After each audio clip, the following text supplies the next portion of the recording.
Hello friends. तो पिछली video में हमने बस दो ही सवाल बताया था, क्योंकि थोड़ी सी टेक्निकल समस्या आ गई थी। तो चलिए अब आगे के सवालों को इस वीडियो में देखते हैं, ठीक है।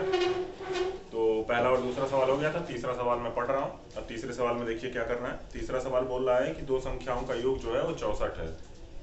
मैं प्रश्नावली 3G का तीसरा सवाल बता रहा हूँ, ठीक है। तीसरा सवाल है कि दो संख्याओं का योग 64 है। यदि उनमें एक संख्या दूसरी संख्या की 3 गुनी है तो संख्या ज्ञात कीजिए, ठीक है। तो तीसरा सवाल चलिए हम लोग देखते हैं। ये कह रहा है कि जो दो संख्याओं का योग है वह 64 है। तो मान लेते हैं पहली संख्या कौन सी है। मान लेते हैं पहली संख्या आपकी x है और जो दूसरी संख्या है वो आपकी क्या है, वो y है, ठीक है। अब दोनों संख्याओं का योग कितना है, दोनों संख्याओं का योग 64 है। ये पहली शर्त दी हुई है, x plus y is equal to 64। ये आपका पहला इक्वेशन बन गया पहली शर्त के अनुसार, ठीक है। अब दूसरी शर्त क्या दिया है इसने दूसरी शर्त दिया है कि जो पहली संख्या है वो दूसरी संख्या की क्या है, 3 गुनी है। दूसरी शर्त क्या है इसकी, कि जो पहली संख्या है यानी x है वह दूसरी संख्या की 3 गुनी है। ये आपका दूसरा इक्वेशन बन गया, ठीक है। चीज समझ में आई। पहली संख्या दूसरी संख्या की 3 गुनी है यानी x बराबर 3y। ये हो गया आपका दूसरा इक्वेशन। अब यहाँ से हम प्रतिस्थापन विधि के द्वारा इन दोनों इक्वेशन को सॉल्व करके x और y की वैल्यू निकाल लेंगे। x की वैल्यू 3y है। x की वैल्यू को ला करके पहले समीकरण में रखेंगे। तो यहाँ पे लिखेंगे फ्रॉम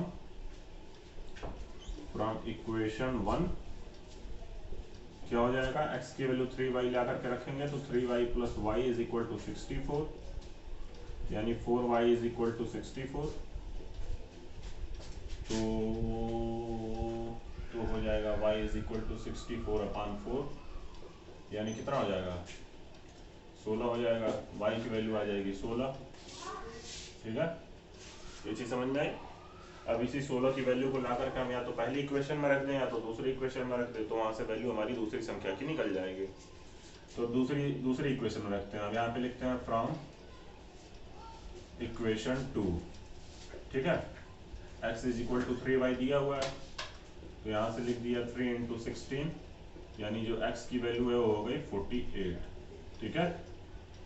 तो हमारी दोनों संख्याएं क्या हैं, पहली संख्या जो है, पहली संख्या आपकी कितनी है, पहली संख्या x माने थे तो 48 है, और जो दूसरी संख्या वो कितनी हो रही है, दूसरी संख्या आपकी 16 हो जाएगी, ठीक है। ये समझ में आई आपको। क्या था इसमें, सबसे पहले बोल रहा है कि दो संख्याएं हैं, उन दोनों संख्याओं का योग जो है वो 64 है। पहली संख्या जो है वो दूसरी संख्या की 3 गुनी है। तो हमने क्या किया, पहली शर्त के अनुसार दोनों संख्याओं का योग 64 है तो उसकी वैल्यू 64 के बराबर कर ले। दूसरी इक्वेशन में क्या बोला था, दूसरी शर्त के अनुसार कि दोनों जो पहली संख्या है वो दूसरी संख्या का 3 गुना है, तो x बराबर 3y कर लिया। अब हमने इस x की वैल्यू को ला करके पहली इक्वेशन में रख दिया, तो यहाँ से क्या हो गया, यहाँ से हो गया आपका 3y इज इक्वल टू 64, और ये वैल्यू हो गई आपकी 4y इज इक्वल टू 64। तो यहाँ से y की वैल्यू निकाला तो 64/4 हो गया 16, यानी 16। तो हमारी जो दूसरी संख्या है वो 16 हो गई। अब इस दूसरी संख्या की वैल्यू को ला करके पहले इक्वेशन में रख दिया, तो x बराबर 3y। तो x बराबर 3y यानी x बराबर 16 गुणे 3 यानी 48। तो दूसरी संख्या की पहली संख्या कौन सी हो गई, दूसरी संख्या तो हमने ऊपर निकाल ही ली थी 16, पहली संख्या जो है हमारी वो 48 हो गई। तो हम ये कह सकते हैं कि हमारी दोनों संख्याएं कितनी कितनी है, पहली संख्या आपकी 48 है और दूसरी संख्या आपकी 16 है, ठीक है। अब चलिए अब अगला प्रश्न देख लेते हैं। तब तक इसमें मैं सभी के सभी प्रश्नों को लाइन बाय लाइन नहीं करवाऊंगा। क्यों नहीं करवाऊंगा, क्योंकि जब ये एकदम बेसिक से जब शुरू होगा तो उसमें आपके एक एक सवालों को करवाया जाएगा, ठीक है। अभी मैं तब तक थोड़ा सा आइडिया बस दे रहा हूँ आपको। ये वाली सीरीज अभी हमारी पेपर के लिए चल रही थी ना, तो पेपर तो कैंसिल हो गया, तो उस सीरीज को जल्दी से खत्म करके, 2 प्रश्नावली और बची है उसको जल्दी से खत्म करके फिर हम लोग उसके बाद क्या करेंगे, बेसिक से एकदम पूरा का पूरा आप लोग को क ख ग घ की तरह समझाया जाएगा, सिखाया जाएगा। 2-3 हमारे सर लोग और आएंगे साथ में, अच्छे से जुड़ेंगे। तो अब चलिए तीसरा प्रश्न हो गया। अब चौथा प्रश्न क्या बोल रहा है, चौथा प्रश्न बोल रहा है कि यदि हम अंश में 1 जोड़ दें और हर में 1 घटा दें तो भिन्न 1 में बदल जाती है, और यदि हर में 1 जोड़ दें तो यह 1/2 हो जाती है, तो वह भिन्न क्या है। चौथा प्रश्न क्या बोल रहा है, चौथा प्रश्न बोल रहा है कि यदि हम अंश में एक जोड़ दें और हर में एक घटा दें, तो सबसे पहले एक भिन्न है, तो भिन्न में हम क्या करेंगे, भिन्न अंश और हर से मिलकर बनी होगी, तो सबसे पहले हम मान लेंगे कि किसी भिन्न का जो अंश है वह x है और किसी भिन्न का जो उसी भिन्न का जो हर है वह y है। ठीक है, तो हम यहाँ पे पहले मान लेते हैं कि अंश क्या है, अंश आपका x है और हर जो है हर आपका y है। ठीक है, अब पहली शर्त के अनुसार, पहली शर्त इसने क्या दिया है, ये चीज जरूर ध्यान रखना है कि प्रश्न को धीरे धीरे पढ़ना है, थोड़े थोड़े पार्ट में पढ़ करके उस हिसाब से इक्वेशन बनाते जाना है और अंत में उस इक्वेशन को सॉल्व करके हमें अपनी वैल्यू निकाल लेनी है। ठीक है, तो पहली शर्त क्या बोल रहा है कि यदि हम अंश में एक जोड़ दें और हर में एक घटा दें तो भिन्न एक में बदल जाती है। अंश में एक जोड़ दें और हर में एक घटा दें तो भिन्न एक में बदल जाती है। अब इस एक को हम 1/1 भी लिख सकते हैं, क्योंकि हमें पता है कि किसी भी संख्या को यदि हमें परिमेय संख्या बनाना है तो उसको 1 से भाग दे देंगे तो उसके वैल्यू में कोई भी चेंज नहीं होगा और वह संख्या परिमेय संख्या में परिवर्तित हो जाएगी। ठीक है, अब यहाँ से हम क्रॉस मल्टीप्लाई यानी तिर्यक गुणा करेंगे, तो इस 1 का गुणा x+1 में होगा तो x+1 ही हो जाएगा और इस 1 का गुणा y-1 में हो जाएगा तो y-1 हो जाएगा। अब इसको हम लोग एक साइड कर लेंगे, तो y को इस साइड लेके गए और इस 1 को इस साइड लेकर गए, तो ये -2 हो गया। ये आपकी पहली इक्वेशन बन गई। ठीक है, ये पहली इक्वेशन बनी। अब इसी तरीके से दूसरी शर्त क्या बोल रहा है, अब दूसरी शर्त ये बोल रहा है कि यदि हर में एक जोड़ दें तो यह 1/2 हो जाती है, यानी अंश में कुछ नहीं करना है, तो अंश हम क्या लेंगे, x लेंगे और हर में क्या जोड़ दें, यदि कह रहा है कि यदि हर में एक जोड़ दें, यदि हर में एक जोड़ दें तो ये 1/2 हो जाती है। यहाँ पे फिर से हम तिर्यक गुणा करेंगे, तो 2 का x में गुणा करेंगे तो 2x। ठीक है, 1 का y+1 में गुणा करेंगे तो y+1, तो यहाँ से हमारी इक्वेशन बन जाएगी 2x - y = 1। ये दूसरी इक्वेशन बन गई हमारी। ठीक है, ये हमारी दूसरी इक्वेशन बन गई। अब पहली और दूसरी इक्वेशन से हमको x और y की वैल्यू निकालनी है, तो मैंने आपको बताया है कि जब भी देखेंगे कि कोई एक ऐसी चर राशि है जिसका जो गुणांक है वह समान है, तो हम उसी को हटाने का प्रयास करेंगे, क्योंकि वो थोड़ा इजी होगा कंपेयर टू दूसरे के। तो यहाँ पे y का जो गुणांक है वह दोनों में 1 है, तो पहले हम समीकरण को लिख लेंगे। यहाँ पे x - y = -2 और 2x - y = 1। अब इसको हम घटा देंगे, तो ये y और ये माइनस मिलकर के प्लस हो जाएगा, तो ये दोनों कट जाएगा। अब x में से 2x घटाएंगे, x - 2x = -2 - 1, तो ये आपका हो जाएगा -x बराबर -3, तो ये माइनस से माइनस कट गया, x की वैल्यू आ जाएगी 3, हमें अंश की वैल्यू पता चल गई। अब इस x की वैल्यू को ला करके हम पहले समीकरण में रख देते हैं। पहला समीकरण हमारा क्या है, x - y = -2, तो 3 - y = -2, तो इस y को इस साइड लेके चलते हैं और -2 को इस साइड लेके चलते हैं। 3 + 2 = y, y की वैल्यू आ गई 5। आ गई, चीज समझ में आई है। यहाँ पे लिख लेंगे फ्रॉम इक्वेशन 1। ठीक है, तो अब हमारा यहाँ पे क्या हो जाएगा, हमारे यहाँ पे जो भिन्न हो जाएगा,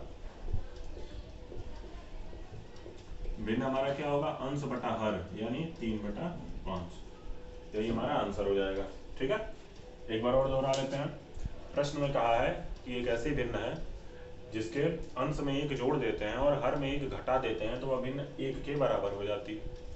हमने सबसे पहले माना कि अंश x है और हर जो है वो y है। ठीक है, तो अंश में एक जोड़ दिया और हर में एक घटा दिया, उसकी वैल्यू 1 हुई। 1 को 1 से डिवाइड करके परिमेय संख्या में परिवर्तित किया ताकि हम आसानी से 13 से गुणा कर सकें।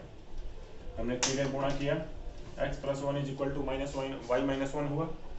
यहाँ से हमने इसको सिंप्लीफाई किया तो x - y = -2 हो गया। ये पहली इक्वेशन बनी। फिर हम दूसरी शर्त पे आए। दूसरी शर्त में बोल रहा है कि यदि हम हर में एक जोड़ दें, अंश में कुछ भी न करें, हर में एक जोड़ दें तो हमारी जो भिन्न है वह 1/2 हो जाती है। तो हमने अंश को वैसे ही रहने दिया, हर में एक जोड़ दिया, तो जो हमारी भिन्न है वह 1/2 हो गई। अब इसको हमने फिर से तिर्यक मल्टीप्लाई किया, तो ये जो 2 है ये x में मल्टीप्लाई हुआ तो 2x, और y+1 में 1 मल्टीप्लाई हुआ तो y+1, तो अब ये 2x - y = 1 हो गया। ये 2x - y = 1 हो गया। ठीक है, तो अब यहाँ से हमने विलोपन विधि का प्रयोग किया और इसको पहली वाली इक्वेशन से दूसरी वाली इक्वेशन को माइनस किया, तो y में से जब y को घटाया तो ये कट गया x में से 2x गया तो -x हुआ, -2 में से 1 गया तो -3 हुआ। x की वैल्यू 3 आ गई, इस x की वैल्यू को ला करके हमने पहले इक्वेशन में रखा तो x minus y is equal to -2 हुआ। तो x की वैल्यू 3 है, 3 minus y is equal to -2 को इस साइड लेकर के गए, y को इस साइड लेकर के आया तो 3 और 2 जुड़ करके 5 हुआ और y इधर आया तो प्लस हो गया तो y की वैल्यू हमारी 5 आ गई। तो हमारी जो भिन्न है वह अंश बटा हर यानी x बटा y यानी 3/5 आ गई। ठीक है, ये चीज समझ में आई। तो अब चलो अब अगला प्रश्न देखते हैं कौन सा करना है। अगर इसी पे आधारित और भी प्रश्न होंगे तो उनको करो, खुद से करना। और बाकी तो जब हम लोग ये सीरीज जब स्टार्ट करेंगे तो उसके बाद तो कुछ पूछना ही नहीं है, एक एक सवाल आप लोग को बताएंगे। ठीक है,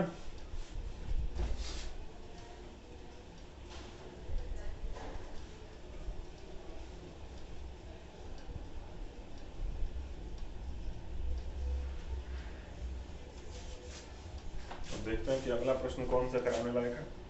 पांचवा प्रश्न भी वही है, भिन्न ही बोल रहा है कि यदि किसी भिन्न के अंश में 6 जोड़ दिया जाए तो भिन्न 1/2 हो जाती है, यदि उसके हर में 7 जोड़ दिया जाए तो वह 1/3 हो जाती है, तो वह भिन्न ज्ञात कीजिए। तो यह वही है, उसी तरीके से है एज इट इज, जैसे मैंने चौथा करवाया वैसे पांचवा और छठवां दोनों कर लेना आप लोग। ठीक है, अब मैं ये सातवां भी ठीक वही है। इसमें क्या दिया है, सातवां और तीसरा एक ही है। कैसे एक है अभी बताता हूँ। उसमें बोल रहा है कि दो संख्याओं का योग 64 है तीसरे में, तो इसमें सातवें में बोल रहा है कि दो संख्याओं का अंतर 26 है, यानी पहली संख्या x माननी है, दूसरी संख्या y माननी है, दोनों का अंतर 26 है, यानी x minus y is equal to 26। ठीक, उसके बाद कह रहा है कि एक संख्या दूसरी संख्या की 3 गुनी है, यानी जो कंडीशन जो दूसरी शर्त तीसरे प्रश्न में थी वही दूसरी शर्त सातवें प्रश्न में भी है। ठीक है, यहाँ पे भी x is equal to 3y हो जाएगा, फिर x की वैल्यू को ले जा करके पहले इक्वेशन में पुट करके वैल्यू निकाल लेना। ठीक है, आठवां प्रश्न है।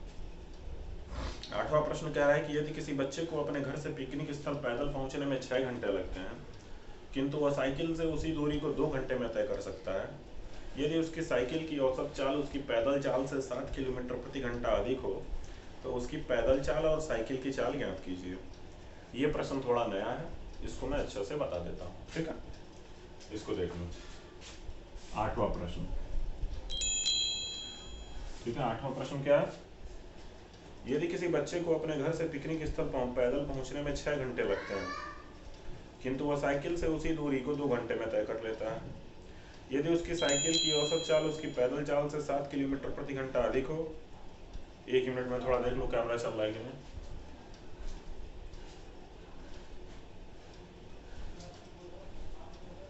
चल रहा है।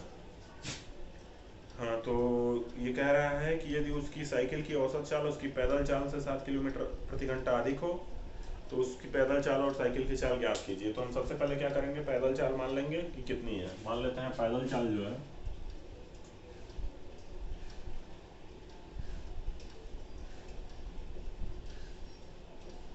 पैदल चाल हमारी x है और साइकिल की चाल कितनी है,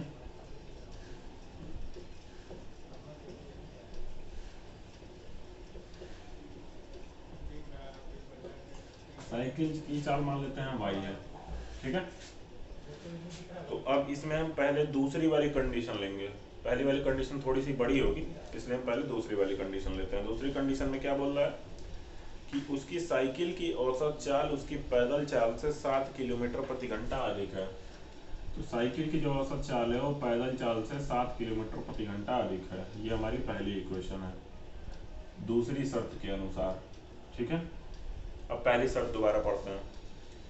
यदि किसी बच्चे को अपने घर से पिकनिक स्थल पैदल पहुंचने में 6 घंटे लगते हैं किंतु वह साइकिल से उसी दूरी को 2 घंटे में तय कर सकता है, तो समय दिया हुआ है 2 घंटे और 6 घंटे, तो हमें पता है कि समय बराबर दूरी बटा चाल। ठीक, तो अब जो पहले में दूरी है वह कितनी है, वही है जो दूसरे वाले में दूरी है। अरे जो घर से स्कूल जाना है तो दूरी तो वही होगी ना, भले पैदल जाओ या साइकिल से जाओ। तो मान लेते हैं कि 1 किलोमीटर है, अपने मन में बस मान लेंगे कि 1 किलोमीटर है, जनरली 1 मान लेते हैं तो इजीली हो जाता है। ठीक है, ये लिखेंगे नहीं यहाँ पे, मान लेंगे कि 1 किलोमीटर है। तो अब ये कह रहा है कि यदि किसी बच्चे को अपने घर से पिकनिक स्थल पहुंचने में 6 घंटा लग रहा है किंतु वह साइकिल से उसी दूरी को 2 घंटे में तय कर ले रहा है, यानी पैदल 6 घंटे लग रहे हैं। तो पैदल चाल क्या है, पैदल समय लिखते हैं, पैदल समय क्या है, पैदल समय बराबर दूरी बटा चाल, दूरी बटा चाल। तो दूरी जो थी वो 1 थी, चाल क्या है x थी, पैदल समय 6 घंटे लग रहा था। ठीक है, अब उसी तरीके से ये क्या कह रहा है, अब साइकिल से समय कितना लगेगा,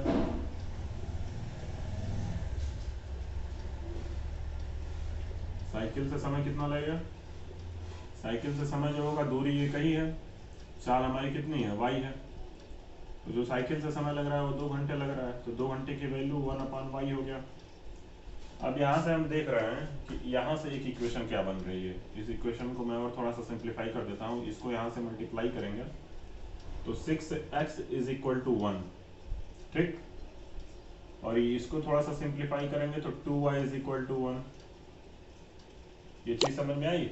अब ये मान लेते हैं दूसरी इक्वेशन और ये मान लेते हैं तीसरी इक्वेशन। तो हमें पता है ये 1 1 क्यों आया है, पता है, क्योंकि हमने जो दूरी है वह दोनों में सेम मानी थी और दूरी सेम हो गई भी। ठीक है, दूरी हमने मान लिया था कि 1 किलोमीटर है, तो ये जो 1 है वही 1 यहाँ दी है, तो ये जो 6x है ये 2y के बराबर होगा, क्योंकि 6x की वैल्यू भी 1 के बराबर है पहली इक्वेशन से, और 2y की वैल्यू भी 1 के बराबर है ये दूसरी वाली इक्वेशन से। तो अब यहाँ पे हम लिखेंगे कि 2x is equal to 6y। ठीक, अब y की वैल्यू हम क्या करेंगे, y की वैल्यू हम कहाँ से लाएंगे, फ्रॉम इक्वेशन 1। यहाँ से हो गया 2x is equal to 6, x plus 7, 2x is equal to 6x plus 42 हुआ। अब इसको इस साइड लेकर के आएंगे तो -4x is equal to 42, x is equal to 42/4। ये कुछ थोड़ा सा गड़बड़ आ रहा है मुझे लग रहा है।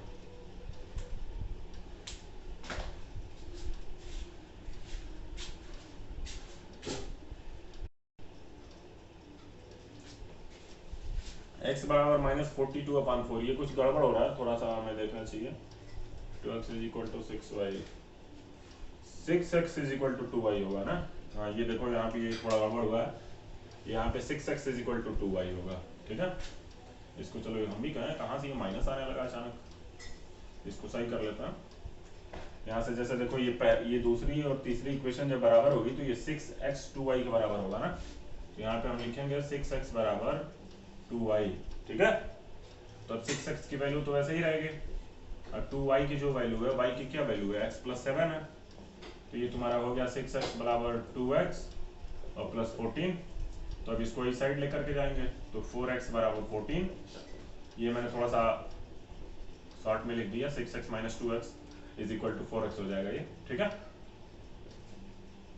ये यहाँ पे हो जाएगा, यहाँ पे ये पहली और दूसरी इक्वेशन और तीसरी इक्वेशन से।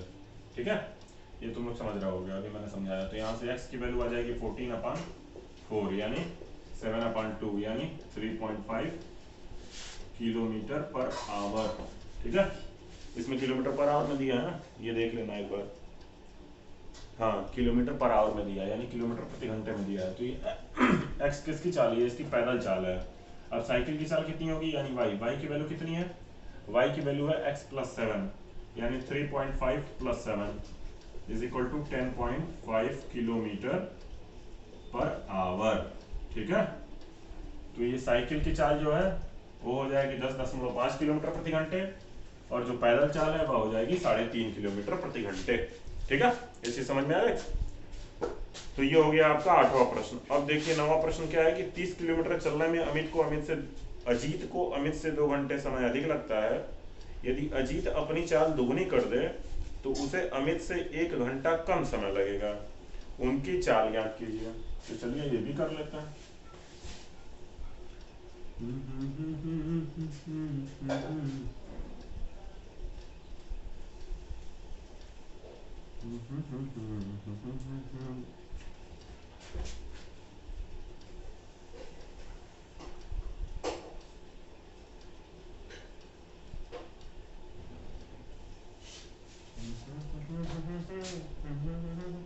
नौवां प्रश्न है अब अगला। ठीक है, मान लेते हैं अजीत की चाल कितनी है, x है, और अमित की चाल कितनी है, ये y है। ठीक है, तो अब क्या है कि 30 किलोमीटर चलने में अजीत को अमित से 2 घंटे समय अधिक लगता है।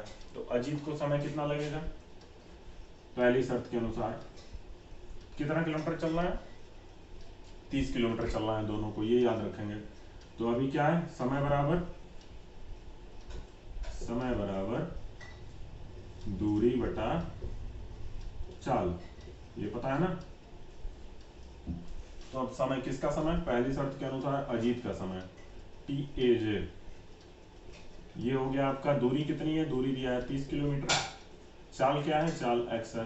ठीक, अब दूसरी शर्त के अनुसार, उसी शर्त के अनुसार अजीत को अमित से, तो अमित को कितना समय लगेगा, AMT लिख दिया मैंने। 30 किलोमीटर ये भी चलना है, लेकिन इनकी जो चाल है वो y है। तो अब ये कह रहा है कि 30 किलोमीटर चलने में अजीत को अमित से 2 घंटे समय अधिक लगता है, यानी अजीत को अमित से 2 घंटे समय अधिक लगता है। तो अजीत AJ, ये है TAMT, इससे 2 घंटे समय अधिक लगता है। ये समझ में आया, अजीत को अमित से 2 घंटे समय अधिक लगता है। ठीक है, तो अब चलो, अब इसको यहाँ से क्या करेंगे, अब इसको यहाँ पे इसकी वैल्यू पुट करेंगे। तो अजीत की वैल्यू कितनी है, 30/x बराबर अमित की वैल्यू 30/y + 2। ठीक है, ये चीज समझ में आई। अब इसको इस साइड लेके चलते हैं, 30/x - 30/y = 2, ये चीज हो गया। अब इसको ऐसे ही रहने देते हैं। ठीक है, ये पहली इक्वेशन हमारी हो गई। अब दूसरी शर्त क्या कह रहा है, दूसरी शर्त पढ़ते हैं। दूसरी शर्त कह रहा है कि यदि अजीत अपनी चाल दोगुनी कर दे तो उसे अमित से 1 घंटा समय कम लगेगा। अजीत अपनी चाल दोगुनी कर दे, अजीत की चाल x है, तो अगर ये अब कौन कितनी कर दे, अब ये दोगुनी कर दे, 2x कर दे, तब क्या होगा, तब जो होगा, तब समय कितना लगेगा, तब मान लो तब अजीत का जो समय है वो लगेगा 30/2x, और अमित का समय लगेगा AMT, ये तुम्हारा लगेगा उतना ही लगेगा, क्योंकि अमित के समय में तो चाल में तो कोई चेंज हुआ नहीं है। लेकिन शर्त क्या कह रही है हमारी, शर्त कह रही है कि यदि अजीत अपनी चाल दोगुनी कर दे तो उसे अमित से 1 घंटा कम समय लगेगा। यानी अब क्या होगा, अब जो TAJT है, अजीत है, उसको अमित से 1 घंटा कम समय लगेगा। ठीक है, अमित से 1 घंटा कम अजीत को लगेगा। तो अब इसकी वैल्यू यहाँ पुट करते हैं, 30/2x = 30/y - 1, इसको इस साइड लेकर के जाते हैं, तो 30/2x - 30/y = -1, ये हो गई आपकी दूसरी इक्वेशन। पहली इक्वेशन ये, दूसरी इक्वेशन है। अभी इन्हीं दोनों को सॉल्व करके हमें x और y की वैल्यू निकाल देनी है, हमारा आ जाएगा। ठीक है, तो एक बार और थोड़ा सा देख लो तुम लोग, फिर उसके बाद इधर हम मिटा करके इसको सॉल्व करते हैं। पहले ये प्रश्न में कह रहा है कि अजीत जो है वो अमित है, अजीत और अमित की जो चाल है वो क्रमशः अलग अलग है, हमने मान लिया। अब पहली शर्त में ये कह रहा है कि अजीत जो है अमित से 2 घंटे ज़्यादा समय ले रहा है। तो हमने सबसे पहले अजीत का माना कि 30/x होगा, और दूरी जो है वो दोनों के दोनों समान दूरी चल रहा है। तो दूरी कितनी है, 30 है, तो 30/x हो गया अजीत के लिए, और 30/y हो गया अमित के लिए। तो अब यहाँ से हमारी जो इक्वेशन बनी प्रश्न के अनुसार कि अजीत जो है वो अमित से 2 घंटे का समय अधिक ले रहा है। तो यहाँ पे हमने वैल्यू को पुट किया, अजीत का जो समय था वो कितना था, 30/x, अमित का जो समय था वो 30/y, ये हो गया। यहाँ से हमने एक इक्वेशन बना लिया, ये हमारी इक्वेशन बन गई। अब इसी तरीके से हमने दूसरी शर्त के अनुसार क्या कहा था, दूसरी शर्त में कह रहा है कि यदि अजीत अपनी जो चाल है उसको दुगनी कर ले, पहले इसकी चाल x थी, तो अब ये चाल अपनी दुगनी यानी 2x कर ले, तब जो होगा अजीत जो होगा वो अमित से 1 घंटे का कम समय लेगा। तो अजीत अब अमित से 1 घंटे का कम समय ले रहा है, अमित। ठीक है, तो अजीत का जो समय था वो 30/2x हो जाएगा, क्योंकि उसने अपनी चाल को दुगना कर दिया है। और अमित का जो समय है वो वही रहेगा, क्योंकि अमित ने अपनी चाल में कोई भी परिवर्तन नहीं किया है, और दूरी तो पहले से समान चली आ रही है। तो 30/2x = 30/y - 1, तो 30/2x - 30/y = -1। अब इन दोनों इक्वेशन को हम विलोपन विधि से सॉल्व करेंगे। क्यों, क्योंकि 30/y और 30/y देखो ये यहाँ पे सेम है, y का जो कोफिशिएंट है y का कोफिशिएंट जो है यहाँ पे वो सेम है हर दोनों में, ठीक है। तो इसको हम लोग विलोपन विधि से सॉल्व कर लेंगे। तो मैं यहाँ पे मिटा के इसको सॉल्व करता हूँ।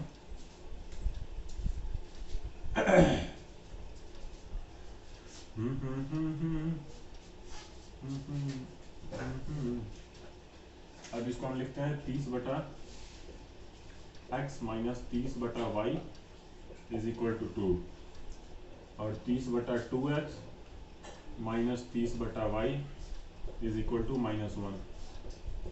ये कट जाएगा। अब तो इतनी चीज़ें तुम लोग को समझ में आ चुकी होंगी कि विलोपन विधि कैसे सॉल्व करते हैं, क्या कैसे लगाते हैं उसमें। ये सब चीज़ें तो तुम लोग को क्लियर हो चुकी होंगी। पहली इक्वेशन में से दूसरी इक्वेशन को घटा रहे हैं। 30/x माइनस 30/2x बराबर 2 माइनस -1।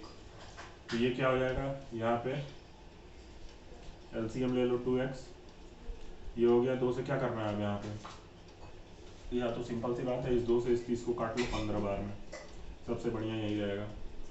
अब यहाँ पे तुम्हारा एलसीएम x हो जाएगा 30 माइनस 15 बराबर ये हो जाएगा, माइनस और माइनस प्लस हो जाएगा तो 3 हो जाएगा। तो ये 15/x बराबर 3, तो x बराबर 15/3 यानी हो जाएगा 5 किलोमीटर प्रति घंटे। ये हो जाएगा क्या, ये हो जाएगा यक्स क्या था, यक्स हमने अजीत की चाल माना था। अजीत की चाल कितनी हो जाएगी, AJT अजीत की चाल कितनी है 5 किलोमीटर पर आवर, ठीक है। अब इस अजीत की चाल को ला करके पहली इक्वेशन में रख देंगे तो हमें अमित की चाल निकल जाएगी, ठीक है। तो चलो इसमें ला करके रख देते हैं, अमित की चाल निकल जाएगी। तो यहाँ पे हो गया 30/5 minus 30/y is equal to 2। ये 5 से ये 6 बार में गया, 6 minus 30/y is equal to 2। तो 6 minus 2 is equal to 30/y। ये हो गया तुम्हारा 4 इज इक्वल टू 30/y। तो y इज इक्वल टू 30/4। तो ये तुम्हारा 15/2 यानी 7.5 किलोमीटर पर आवर। यानी अमित की जो चाल है, अमित की चाल तुम्हारी कितनी हो गई 7.5 किलोमीटर पर आवर, ठीक है। ये हम कहाँ से लाए हैं, ये हमारी फ्रॉम इक्वेशन 1, ठीक है। ये चीज आई होप आप लोग को समझ में आई होगी, ठीक। ये कौन सा प्रश्न था, ये 9वां प्रश्न था, ठीक है। तो अब आज के लिए इतना ही रखते हैं, फिर अगली वीडियो में फिर और जितने भी हैं प्रश्न, कुल 23 प्रश्न है इसमें से, तो 2-4 और जो भी महत्वपूर्ण मुझे लगेंगे उनको करा दिया जाएगा पेपर के हिसाब से, जो भी महत्वपूर्ण होंगे। अब पेपर तो खैर तो पेपर है नहीं, और फिर उसके बाद जो हमारी सीरीज नई शुरू होगी आप लोग को उसमें अच्छे से लगे रहना है। बेसिक से एकदम एडवांस तक जाएंगे हम लोग, ठीक है। आराम से पढ़िए, कुछ तो और हमारे सर लोग आएंगे, ठीक है। तो चलिए फिर अगले वीडियो में मिलते हैं, तब तक के लिए थैंक यू, ठीक है। चलिए।